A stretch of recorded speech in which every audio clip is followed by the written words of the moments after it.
Get ready, folks, because the HOA tried to steal a man's legacy, his family cabin, over a devastating $500,000 fine for the wrong kind of siding. But our protagonist didn't just fight back. He didn't just win. He hit them with a legally certified cease and desist, signed personally by the governor, dismantling their entire corrupt organization and leaving the self-appointed Queen Karen not just powerless, but personally liable for every cent of emotional distress.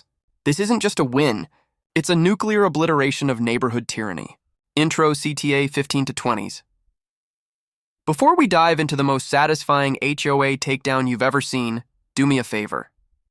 Smash that like button with the force of 1,000 angry homeowners and hit subscribe and the notification bell. You don't want to miss our next deep dive into neighborhood injustice. Let's get into the legendary story of the cabin, the Karen, and the governor's signature. Our story begins with Elias Hawthorne, a man who wasn't looking for trouble, just peace. Elias spent 2 years pouring his heart, soul, and inheritance into building a dream. A custom log cabin on a pristine, half-acre lot in the exclusive Pinnacle Ridge Estates development. This wasn't some prefabricated shack. This was a hand-built masterpiece, a monument to rustic luxury, stained in a deep, rich cedar that perfectly complemented the surrounding pine forest.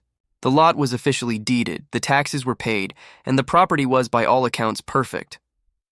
Except for one small, bureaucratic thorn: the Pinnacle Ridge Homeowners Association, or more specifically, its self-anointed, unopposed president, Brenda Carmichael. Brenda wasn't just a president.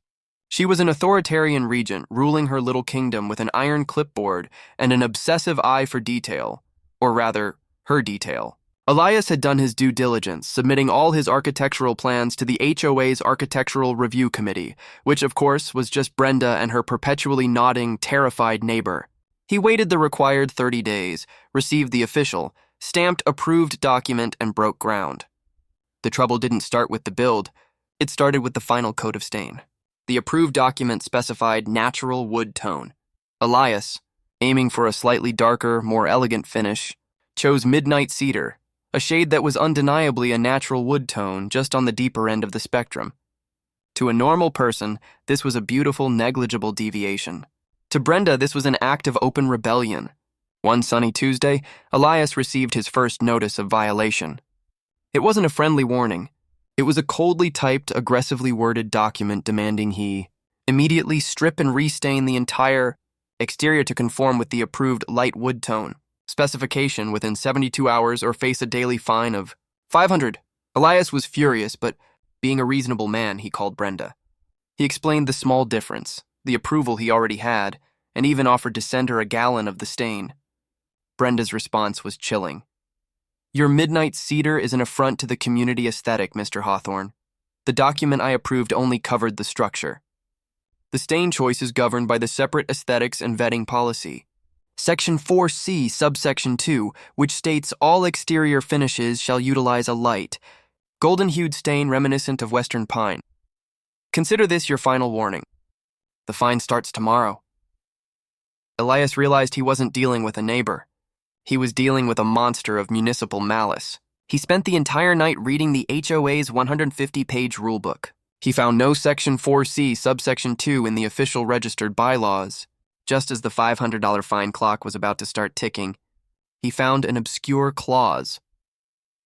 Any dispute regarding structural or aesthetic choices that have received written approval from the ARC shall be subject to a non-binding arbitration by a single, neutral third party if the total project cost exceeds $100,000. Elias's cabin cost nearly $400,000. He immediately fired off a certified letter demanding arbitration and citing the clause, hoping to freeze the fines. The next morning, he found an additional letter tacked to his door, citing a new violation: improper use of residential mailbox for non-USPS official communication, and an accompanying $1,000 fine. Brenda was not playing fair, and Elias knew this was about to become a war.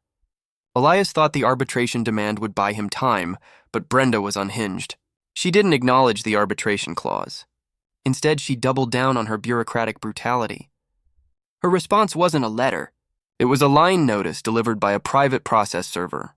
The cumulative fines, $500 a day for the stain, $1,000 for the mailbox violation, plus a new $2,500 legal fee assessment, and had, in the 3 weeks since the first notice, ballooned to over $25,000. And then came the real knockout blow, a new violation that made the stain issue look like a friendly chat. Brenda, using her unilateral power, retroactively ruled that the log cabin construction, which had been approved, violated an unwritten single-family architectural harmony covenant, claiming the full log construction was too rustic for the modern farmhouse aesthetic of the community. She cited a clause that allowed the HOA to levy fines equal to 10% of the property's assessed value for a gross violation of aesthetic harmony.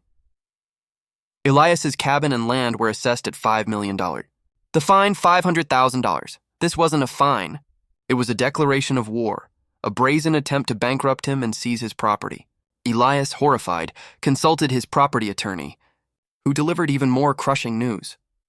Elias, the bylaws are poorly written, but they do give the board, which is Brenda, the power to assess a special levy for major covenant breaches.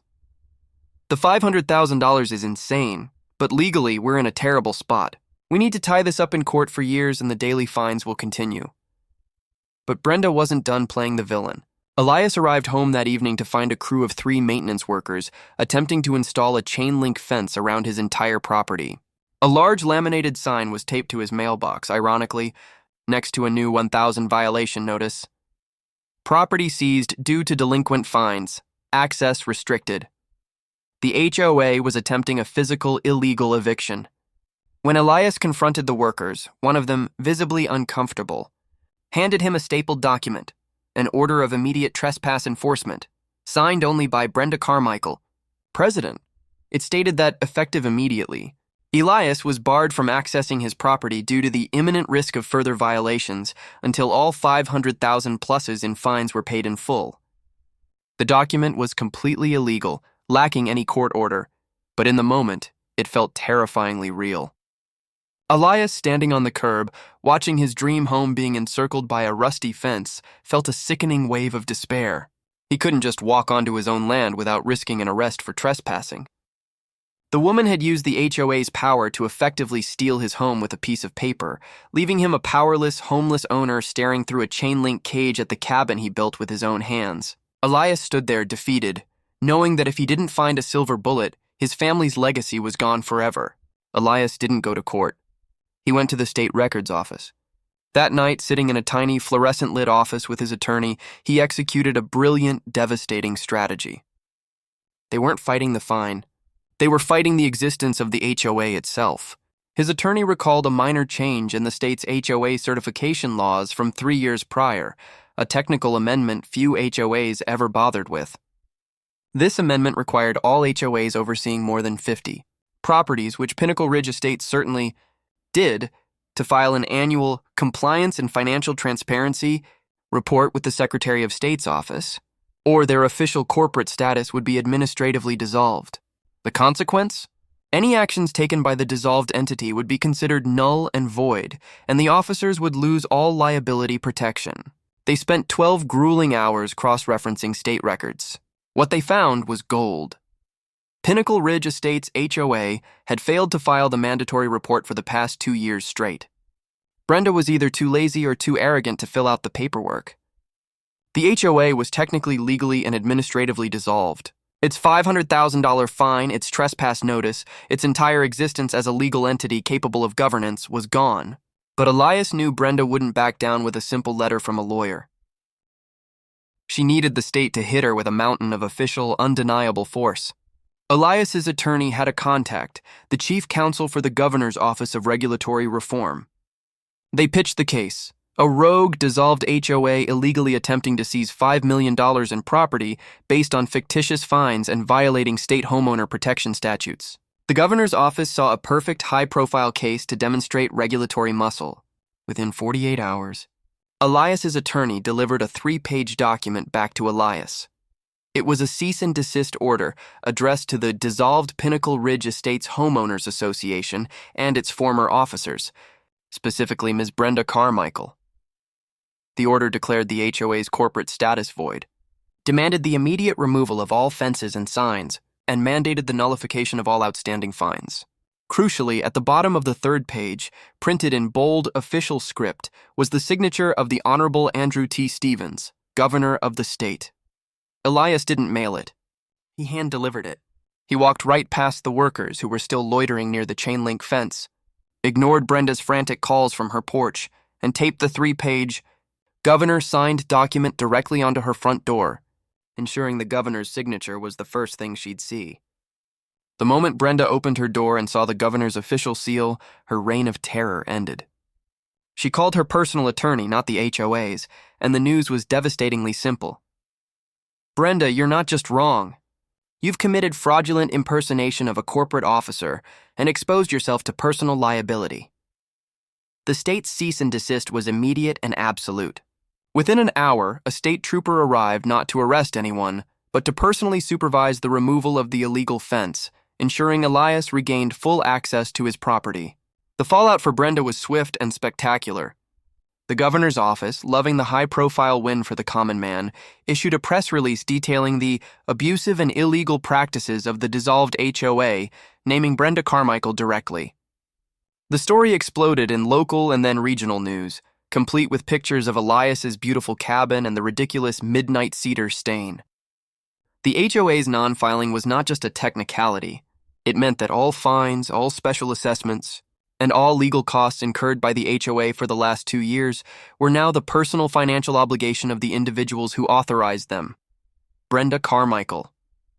Elias's attorney filed a civil suit, not against the HOA, but against Brenda Carmichael personally. The initial suit demanded the reimbursement of Elias's legal fees, a modest $50,000 plus $250,000 in damages for emotional distress, loss of use of property, and civil rights violation. The financial impact was crushing enough, but the social retribution was complete. Neighbors who had quietly suffered under her petty rules for years finally found their voice. A petition circulated immediately, successfully getting Brenda's name removed from the neighborhood's official welcome sign. She went from the powerful president to the neighborhood pariah overnight. The fines she tried to enforce were nullified, but the humiliation was a lifetime sentence. Elias, now legally empowered and financially stable, sent one final stinging letter. It was a formal invoice, charging Brenda the $500 a day fine she set, but applied to her for the 3 weeks his property was illegally fenced off. The total, $2,500 for illegal obstruction of homeowner access. He signed it. Elias Hawthorne, the man with the midnight cedar. Brenda, facing the full weight of a state regulatory agency and a highly publicized personal lawsuit, had no choice but to settle. She paid Elias the full $300,000 requested in his civil suit and another $10,500 for the ironic obstruction fine. The settlement stipulated a non-disclosure agreement concerning the payout amount, but it also contained one key clause that Elias insisted on. Brenda must, within 30 days, sell her home and move out of Pinnacle Ridge Estates. Elias wanted her gone, not just powerless. Her house went up for sale quietly, sold quickly at a loss, and Brenda Carmichael left the community she once ruled, never to return. The final glorious act of revenge wasn't just chasing her out. It was changing the landscape forever. The former HOA board, now terrified of personal liability, immediately resigned. Elias, the hero who defeated the tyranny, was reluctantly drafted by his grateful neighbors to oversee the creation of a new HOA. He accepted, but with one condition. The new governing document would be a single, 8-page document focusing only on essential maintenance, not subjective aesthetic choices. The first official rule he added, which passed by a unanimous 98% vote, was a clause ensuring that the former Pinnacle Ridge Estates HOA could never be reformed or revived, and its old bylaws were officially burned in a communal fire pit ceremony. The final sweet victory came a year later. Elias, still living in his perfectly stained midnight cedar cabin, received a curious piece of mail. It was a certified letter from the state property registry. It informed him that, due to his instrumental role in exposing the fraud, the state had awarded him a $5,000 community integrity grant and officially designated the area around his property as a state-protected architectural zone, specifically noting the unparalleled craftsmanship of the midnight cedar-stained log cabin, the stain that Brenda tried to fine $500,000 for was now a state-protected feature. Elias took the grant money, bought a magnificent custom-made mailbox, stained it midnight cedar, and engraved a small plaque on its base. Built by Elias, protected by the governor. No trespassing, Brenda. His family's legacy was secured, and the HOA monster was vanquished forever. Outro CTA 1520s. That's how you turn a ridiculous stain violation into a governor-signed cease and desist. What was the most shocking part of this nuclear payback? Let me know in the comments below. Don't forget to subscribe for more high-stakes stories of injustice and sweet revenge, and hit that notification bell so you're the first to witness the next tyrannical takedown. Thanks for watching.